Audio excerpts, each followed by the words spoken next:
Yo, bendición.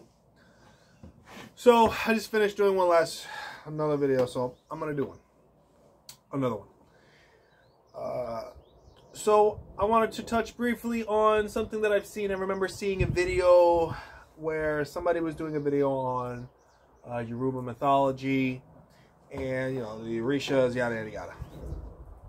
And people in the comments were saying that they were basically offended that this individual who is not a santero, just doing like history. If you look up like Orisha, Yoruba history, you're going to get a little cartoonish infographic, stuff like that, that's informing of who's who. So, people were offended in the comments saying it's rude that he referred to the stories as myths. In this myth, in that myth, or in Yoruba mythology. And I was just rolling my eyes looking at this because I'm like, well, that's exactly what the hell it is. And I want to get your guys' opinion on this. Do you get offended if and when anybody would refer to the Patakis and the stories of the Odu as myths? Because I tell you what, if you believe that some guy came down from the sky named Obatala or Odudua came down from the sky in a giant chain with a snail shell, depending on the story, with a snail shell full of sand, a rooster, a cat, a chameleon, and threw the sand down onto the world that was nothing but water, and then threw the rooster or the hen onto that mound of sand. The rooster kicked everywhere, and that's what created land. And then let go of a chameleon which walked the earth, and at some point got drunk and started making people with two heads and made a bunch of handicapped people. If you believe that, literally, well, then I don't know what to tell you, because that is the definition of mythology. I don't get offended. There's a bunch of myths in Santeria.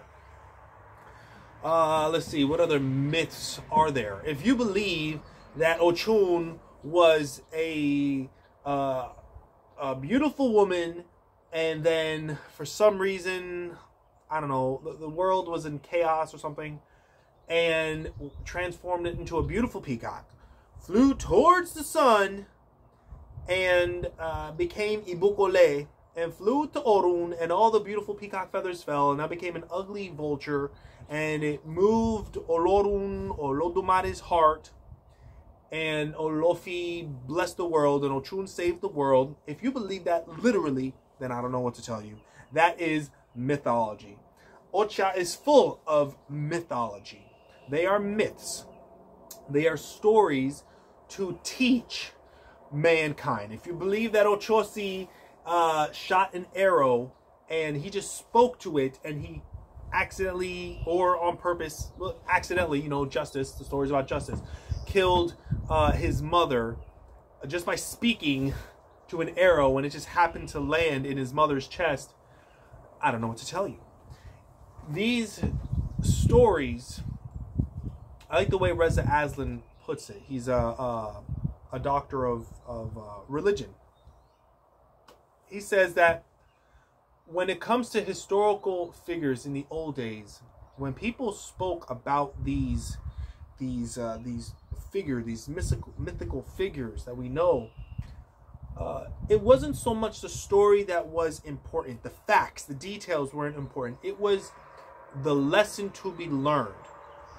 So if we see Ochun turn into a peacock, fly towards the sun, and then turn into an ugly vulture, we can look at that literally, or we can look at, what does that show? It teaches us as humans, as humanity, to be selfless, to be humble, that she let go of her beauty, of her vanity, so that she can save humankind. And that is one of the reasons why we honor and venerate Ochun, because of her selflessness. And that same selflessness is what we should be exhibiting towards our fellow man and our families and mankind. I do not believe that Ochun was a literal peacock that flew to the sun and became a vulture.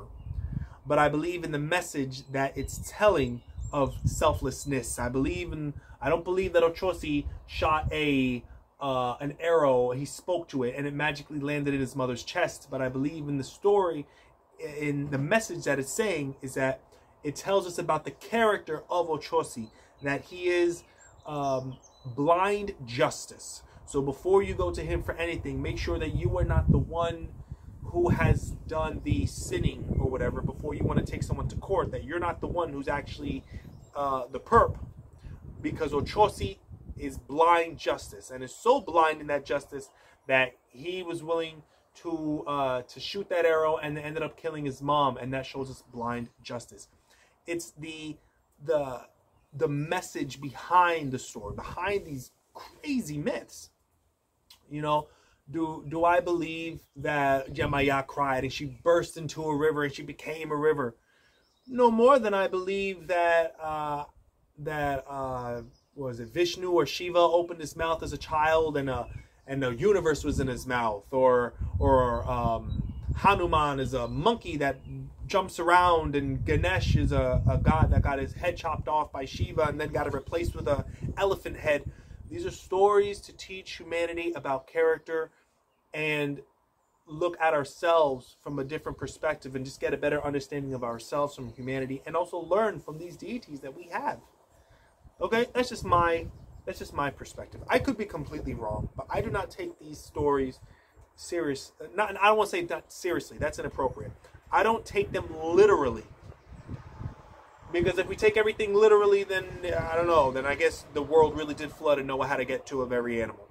It's about the message. Let me know what you guys think in the comments below. Is calling Pataki's myths offensive to you? Yes or no? Why? Peace out.